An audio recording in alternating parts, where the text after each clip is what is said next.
আহসানা জাহানানিকা। আমি ভুক্তভোগীর চরিত্র অভিনয় করেছি। আমার নাম সামান্তা ইসলাম মেধা। আমি ভুক্তভোগীর বান্ধবীর চরিত্র পরিচালনা করছি। আমার নাম জান্নাতুল ফেরদৌস মিম। আমি ভুক্তভোগীর বান্ধবীর চরিত্র অভিনয় করেছি।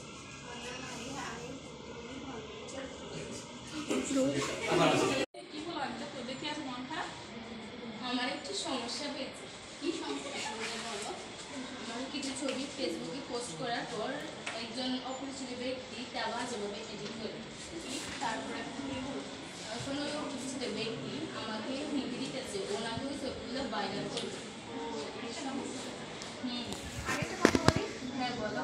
দেশে সাইবার অপরাধ সম্পর্কে একটি আইন প্রণয়ন করা হয়েছে, তাই আমরা অনলাইনে ঘটে যাওয়া বিভিন্ন অপরাধমূলক কাজের সম্পর্কে জিডি করতে পারি। তুমি তোমার এই সমস্যা থেকে মুক্তি পেতে একটা জিডি করতে পারো। হ্যাঁ, তুমি অনলাইনে কি জিডি করতে পারো। অনলাইনে আমি কীভাবে জিডি করবো? তুমি হ্যালো সিটি সফটওয়্যার ডাউনলোড করতে পারো। তারপর সেখানে ঢুকলে বিভিন্ন অপরাধের নাম আসবে।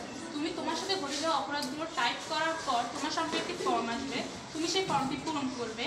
তারপর যে ব্ল্যাকমেল তোমাকে ব্ল্যাকমেল করেছে তার ছবি দিবে। তারপর তোমার জিডি করা।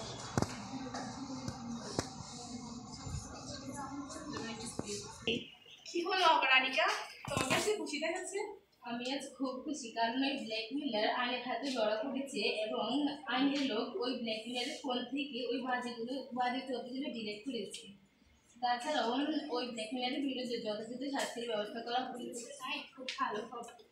তোমাদেরকে ধন্যবাদ আমার পাশে থেকে আমাকে অনুপ্রেরণা করার জন্য। আরে ধন্যবাদ দেওয়ার তো কিছু নেই, আমরা বন্ধু সবসময় একসাথে থাকবো। ওয়েলকাম তোমাকে।